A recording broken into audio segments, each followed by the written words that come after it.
I owned a shop, and Tuula N. Smith was the manager downtown Takoma Park, right at the pandemic shutdown. And in that shop, we had international handicrafts and artists local artists from the community displaying their work. And it was a shop that had been there for 6 years. The pandemic shutdown, nobody could come in our store or other stores, so we decided to try to find a place for the artists and the handicrafters to show in windows so that people who are walking around Takoma Park could go and look in the windows and have a cheerful walk, and so that artists and handicrafters could have a place to display and get exposure for their work. Create a not so depressing atmosphere. And since the pandemic, we've decided, since it's basically things are open, we've decided to continue, and we still do windows, but we also do inside some stores. When we first created it 2020, I was with Eleanor working in her shop first for a few years, for almost 5 years, and we hosted some art shows in the back wall gallery over there, and we got interested in showing local artists because it was just a fabulous thing to do. And so when the COVID shut all the stores out, we started thinking, well, it would be nice to keep on showing artists, especially because it's hard to sell any artwork without any venues. So then we came up with this idea that the empty storefronts, there's lots of them in Takoma Park, beautiful windows but nothing in it basically. So Eleanor, who is a fantastic communicator, she started going around and seeing who might be interested in getting art in there. And then we had a friend, Dan Robinson, who also knew the Austin Healey doctors. I don't know if you remember. Now it's a Cielo Roja, but they used to be Austin Healey before. And they had this fantastic, looks like 1930s funkish windows there. I always admired them before, and I thought that would be a fantastic place to show. And hey, they negotiated, and we were able to show the first show over there. So then it started growing a little bit. Then Historic Takoma came next, and then more and more. And Eleanor's mostly always the one who gets these people to agree to show pieces. And now we have so many members, it's just getting bigger. And now we are here when the city of Takoma asked us to come here to show, which is fantastic. I had joined the Takoma ARTery partly because I'd never been part of any artist group before. I was looking for a way to do something with my art, sort of get my name out there a little bit. I somehow found Takoma ARTery. They seem like a really cool group. I've done a couple shows with them now, and I've just really enjoyed the community aspect of the art group that they've got going. I put off joining it for a number of years because I was busy looking at the New York art market more. And as time went on and I got to meet some of the people in Takoma ARTery and hear how they talked, and I adore Takoma Park, I decided that actually was a wonderful place for me to be active. I'm very, very happy I made that decision about 18 months ago. I've actually only recently joined. I've heard about it for a number of years. And I'm transitioning somewhat from being an illustrator to being more of a fine artist. And even though I've lived in Takoma for a lot of years, I wanted to be able to meet more of the artists who are around me. I got involved in Takoma ARTery during the pandemic. I had shown some work over at Eleanor's store. And so I don't know if she approached me or not, but it's a great group. It's artists from all over the place, and it's been fun. I've been able to curate shows, exhibit my work, sell some stuff. It's been fun. To get with a bunch of people who were artists and to show my stuff. I've been drawing and painting for a long time and have never really shown any of my stuff anywhere, so I figured that would be a good way to do it. I wanted the chance to join the local art community. I've never been a part of a local art community before, and the fact that Takoma Park has such a rich history of variety and diversity and cultural engagement, I was just really excited to be part of the process.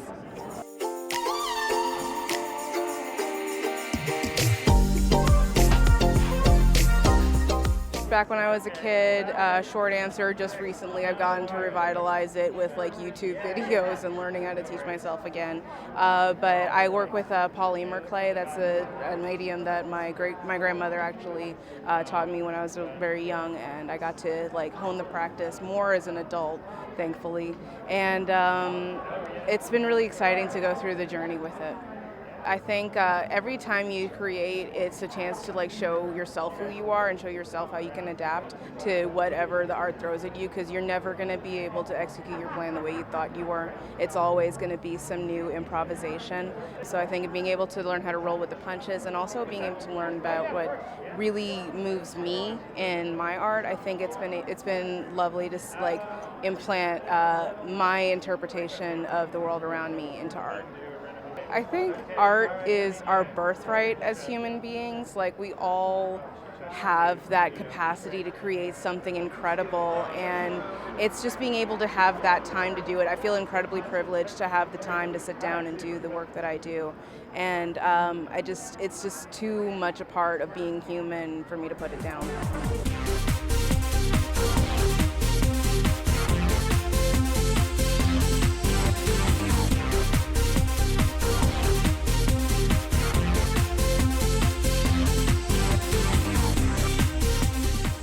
It wasn't my choice. I started drawing when I was 4 years old, and my father was an artist, and his father could draw. Born drawing, and my son is a professional artist in New York. It was always there. I had to leave it for a while because I was the primary breadwinner for my family for a long time, but I'm back now and I'm very happy. So it was just always a part of my life. I am primarily an oil painter, oil on canvas. I also actually love doing portraits, and most of those portraits are in graphite, or what is commonly known as pencil, but they're special pencils. And so I use those two media, oil and graphite primarily. My art reflects my love of nature. I have been to Iceland a number of times, and a lot of that work is inspired by my photography of Iceland. So the two pieces on display here tonight, one is a fjord, a painting of a fjord that you can see at the foot of the city of Reykjavik, and the other is a portrait of an Icelandic white birch. And that, I'm also doing a lot of work painting Sligo Creek Park now, because I'm in the park every single day. I care about it dearly, and I have a few trees that I adore, so I've been painting those as well. When I opened my studio 6 years ago, after having done other work, very different work, no artwork, in about a 30-year period, when I went back to my studio, I started painting these very representational landscapes. Over time, the work is becoming a little more abstracted. It's something I'm just newly investigating, so there are recognizable elements within the composition, but they are definitely becoming more gestural, and so that's where the art is heading.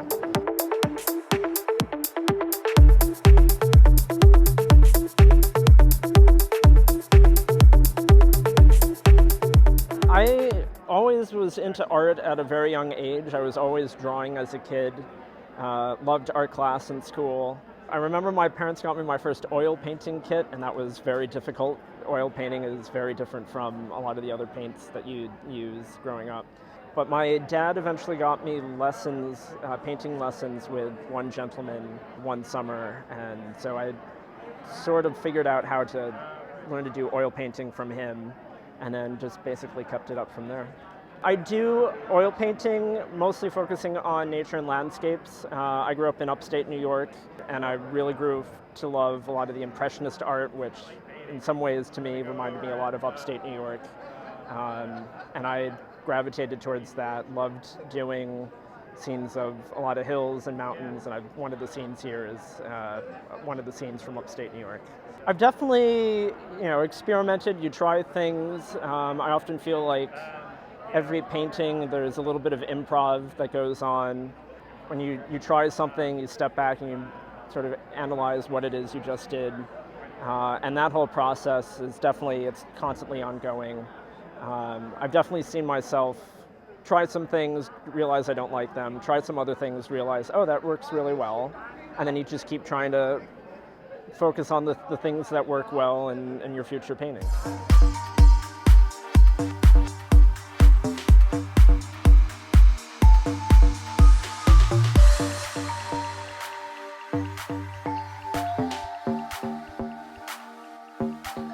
I've been always kind of creative, and ever since I was a kid I was drawing, but then I started caring to drawing people more and people more. I did some textile arts there for a minute, but I always came back to portraits, so I do portraits mostly now. I'm hoping I can do something else, you don't want to get stuck forever for some same subject, but every time I see somebody, the features are so attractive or interesting, and you just want to capture these people, so it's like, it's fun. Mostly oil on canvas. I also do charcoal on paper and pastel, soft pastel on paper, but mostly now oil on canvas. Yeah. So I'm thinking going back to textile arts actually. I have collected a huge amount of fabrics and stuff, so I hope to do something creative with them at some point, but time is hard to find sometimes.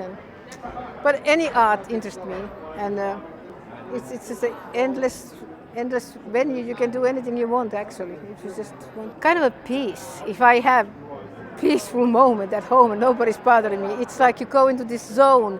It's really fascinating because you really start painting something, and I can sit there without really realizing how much time has passed. Hours can pass, and I'm just still like focusing on that one, and then I have to drag myself out of it because I want to take an objective look and pull yourself out and come back to it and see, did I just mess up or is something coming out?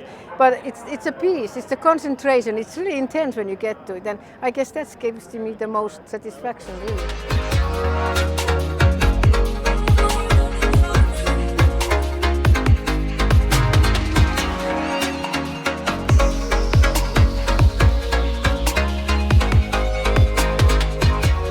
I'm a photographer, and I work with historical printing processes. The pieces I have in this show, one is called a salt print, a salted paper print, and one is called a cyanotype.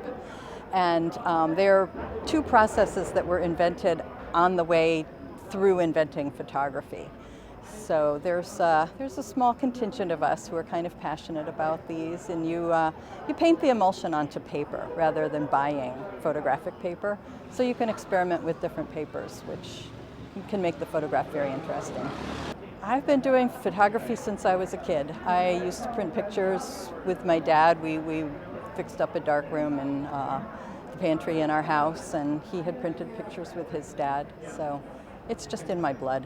What I do, rather than just printing a picture, I print a picture with these processes. I often bleach them and tone them, and I paint on top of them, so I'm always pushing them. So I won't necessarily change what I'm working with, but I'm always pushing it. The photographic emulsion is something that you paint onto the paper. You can use watercolor paper, all kinds of paper, Japanese paper, paint it on there, and then you print out a large negative, the size of the picture, and you expose it in UV light. You can expose it out in sunlight, or you can use a UV light bulbs, and then you just develop them in water. It's a pretty non-toxic way of doing photography.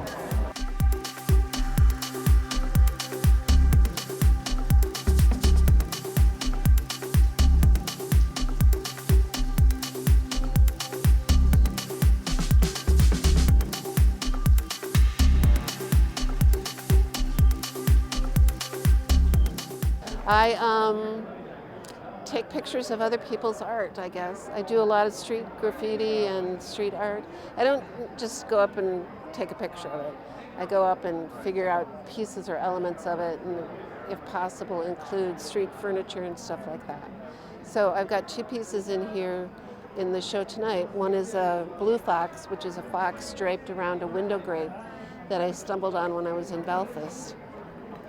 And I love the colors and everything, so I took part of that.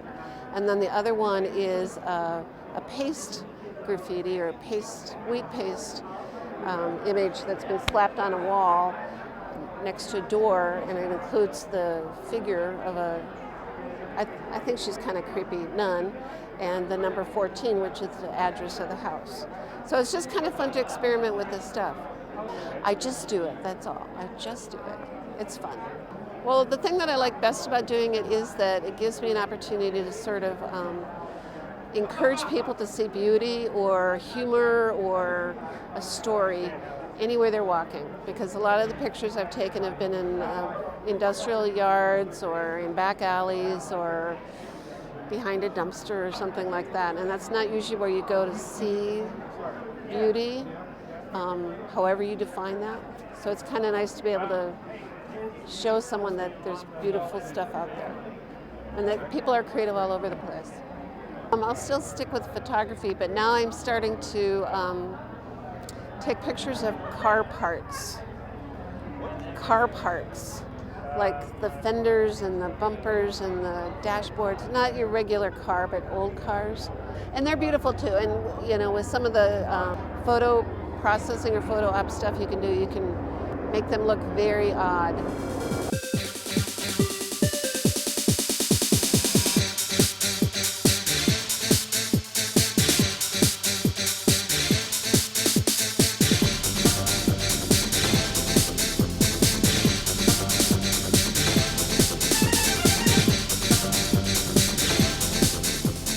I was surrounded by it as a kid. My father was a furniture maker. He studied with George Nakashima in New Hope, Pennsylvania. And my mother was a curator for the Barnes Foundation. So I've been around it my entire life. I also do music, but I've been doing painting consistently for a very long time. Painting and drawing, graphic images. I do both painting and drawing, lots of ink drawings, and I also do a lot of digital work. I've been doing digital computer graphics since 1980. So I'll spend 6 months doing painting and acrylics and ink drawings, and then another 6 months doing all digital stuff. I've been drawing and painting since I was 19, and so it's kind of like 50 some odd years. And I can't picture myself doing, pretty much, I vacillate between painting and drawing and doing digital stuff. So I don't think I'll continue to do that. I'm starting to incorporate some AI generated images in my digital stuff.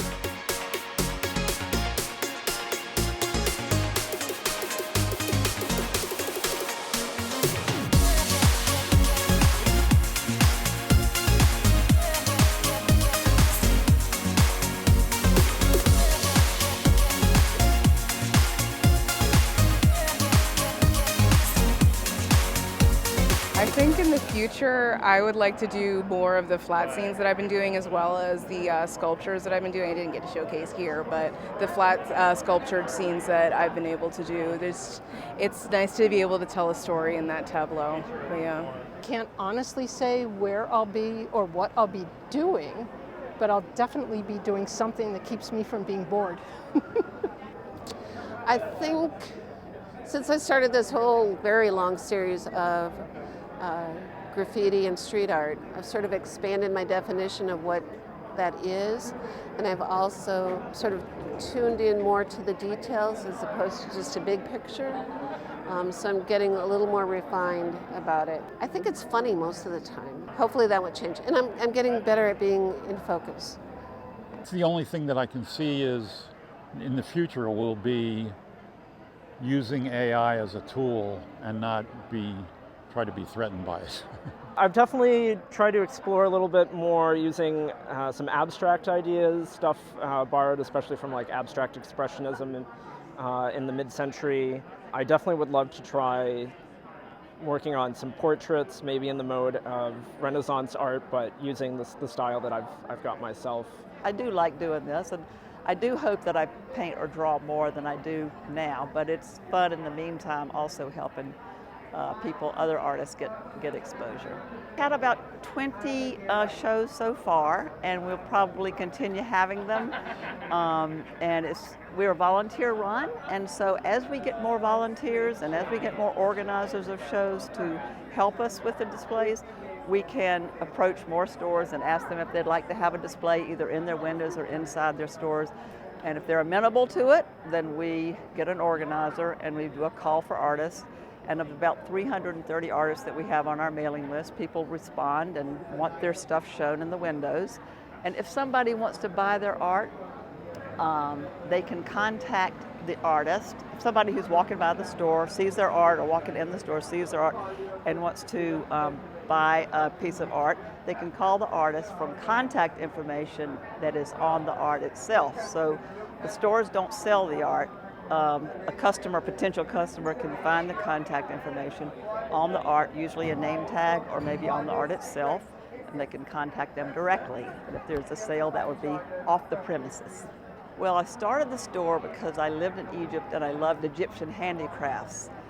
But in my past, I was an art major and I used to draw a lot and paint portraits, and I'm very fond of drawing, but I haven't drawn or painted in a long time. And when we started showing artists, Tuula and I both got very excited about the possibilities of both of our doing art. She did it in her house. I didn't do it, but I showed art, and so I think that my underlying interest has always been in art and helping artists show, because it's not inexpensive to show around in galleries, and so helping them find places to get exposure, and all exposure is good exposure. Exposure for their art, helping them find it is very rewarding for me.